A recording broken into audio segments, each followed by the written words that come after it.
not going to do it. No one's going to give it to you. What do you want this for? Who are you trying to be? What life do you want? So after we beat LMC, we go back to the school. We celebrate for the weekend, the victory, and we knew once it hit Monday, it was time to get back to work. So once we arrived to practice on Monday, the coaches called me in the office and they told me, good game. They wasn't expecting things like that from me. I'm becoming a big time player, and I'm gonna be a part of the offense. Approved more than they thought I was gonna be able to prove. So they asked me how I was doing in school, and I was doing all right. Grades was all right. It was my first semester in college, so I ain't have no F's or nothing. I was on a good path. So good week of practice. That Friday we was on our way to Diablo College to play Reedley. Reedley was a school that had a lot of bounce backs at the time, and bounce backs are guys who go Division I, Division II, and end up bouncing back to community college to further their career, whether it was them failing in school or they just didn't like to fit at the next level. Whatever the case may be, but they had some big time players on their team. So I was looking forward to the challenge, and as we got there, we started to play, and they was good. I mean, they got in our butts quick, man. They got in us real quick, and they ended up getting at halftime. They got up ahead probably 20-0, and it just was one of them games to where it's I feel like the coaches didn't even know what to do in that situation, because the game got out of hand real quick. I'm talking about they were scoring left to right. And end of the game, fourth quarter, I didn't get to see the field. They didn't put me in at all. And I was angry on the sideline, man. I kind of got into a mode as if I was ready to quit, But then it was fourth quarter, they just scored on a big play. And then they're like, hey, Joe, go back there on kickoff return and, return the ball for us. And in my head, I'm thinking the game over. What really what I'm gonna do at this time? I'm not finna change the game. But then something clicked and said, this is another opportunity to showcase your talent and showcase that you should have been in the game. Showcase what you can do. So I go back there on kick return, and I'm just hoping and praying they kick me the ball. I'm like, please let them kick me the ball. Please let them kick me the ball. Ref blow the whistle. Boom. They kick the ball. I look up, and the ball coming towards me. I catch the ball. I start reading blocks. Hit the middle of the field. Made a couple guys miss. Made a few cuts. Bounced to the right sideline, which was their sideline, and I took it up the sideline.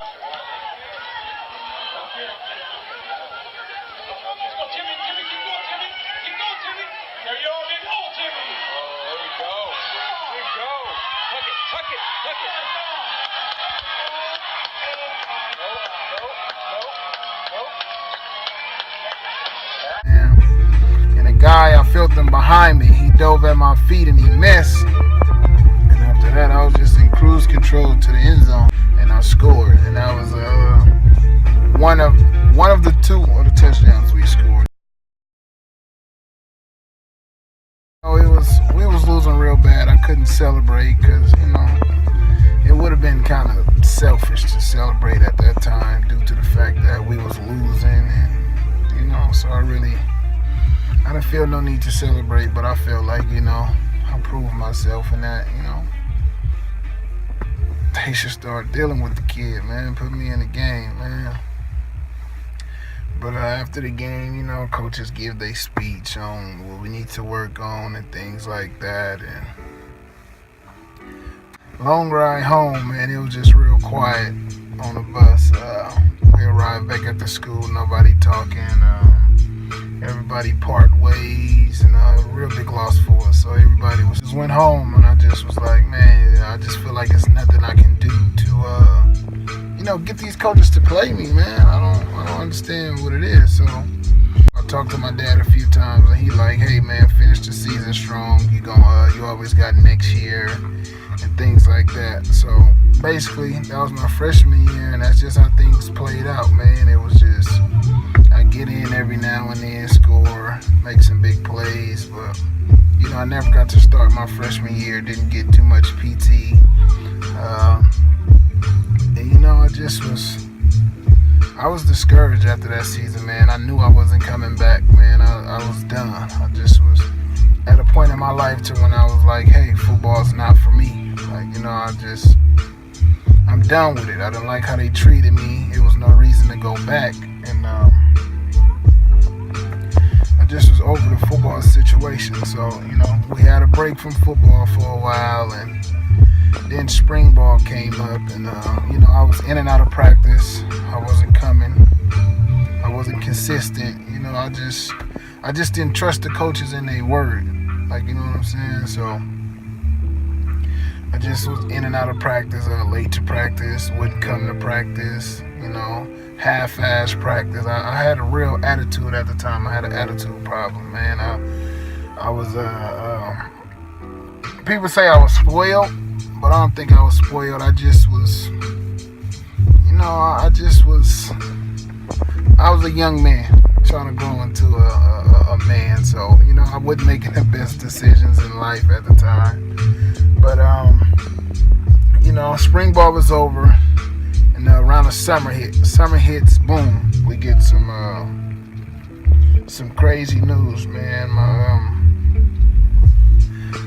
My cousin goes to jail for murder, and he's one of the guys that played a big part of my life. He's taught me, a lot about sports. He was the first person to introduce me to football, and that was an idol for me growing up. That's somebody I wanted to be like. I looked up to him.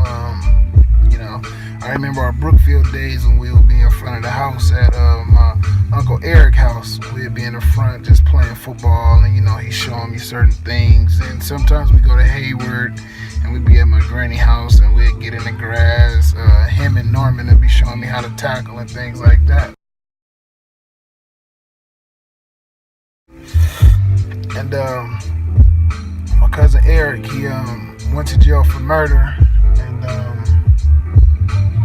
it was real disturbing at the time because we didn't know, if he did it or, how the whole system was finna work for us in that sense. So I started going to his court dates, me, Norman, a couple people from Brookfield, and we were supporting them, as much as we can do. And with the jail thing, I really wasn't into going to go see him, but I know that I had to due to the fact that, he needed all the support that he could get. So I went to go see him in jail a few times, but I didn't like it. So, we would go to the court dates, and sometimes it will be good court dates, and then it'd be bad court dates. Like, sometimes it seemed like he winning, sometimes it seemed like he losing. And, it got to the point to where it just was looking all bad, man. And we lost a good friend in Brookfield. His name was Juan. We call him Weeze. He ended up getting murdered, and the day we buried him, we was on our way to the cemetery to go bail him. And we got the news that, hey, they convicted Eric, man. They gave him 57 years to life. And I was in the back seat of the car, man, and I just put my hoodie over my head, and I just started crying, man. I cried maybe for that whole day.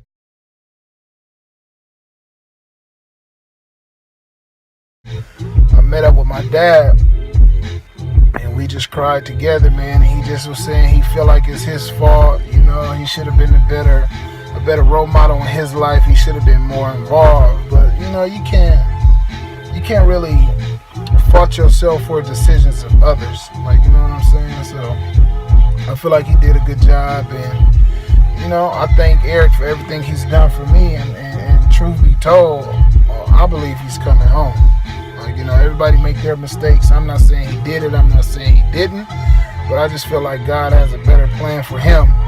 He has a son that he needs to be home for, and I just feel like, in God's favor, he'll be home shortly. But after that, man, I just realized, it's time to tighten my act back up, man. So, I started back going to practice, and I just told myself that I'm going to do it for him. I'm going to dedicate my career to him, my sophomore season to him, because sports is what he wanted to do, I always wanted the same number as him. I always wanted to play the same positions, everything. I wanted to walk like him and things like that. I remember times in Brookfield where him and Mike would leave, and I'd be like, hey, man, let me go with y'all. And they'd just be like, nah, man, you can't. You can't go. Just stay here.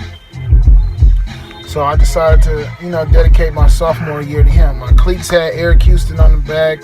Every time I get my wrist tape, I put Eric Houston on it. My wristbands had his name on it. My towel, everything I could get my hands on to where I could put his name on it, it was on there, man. So I dedicated my sophomore season to him, and first game we played Sierra again, and this time I got to see the field, man. So I got to see the field, and I tore it up.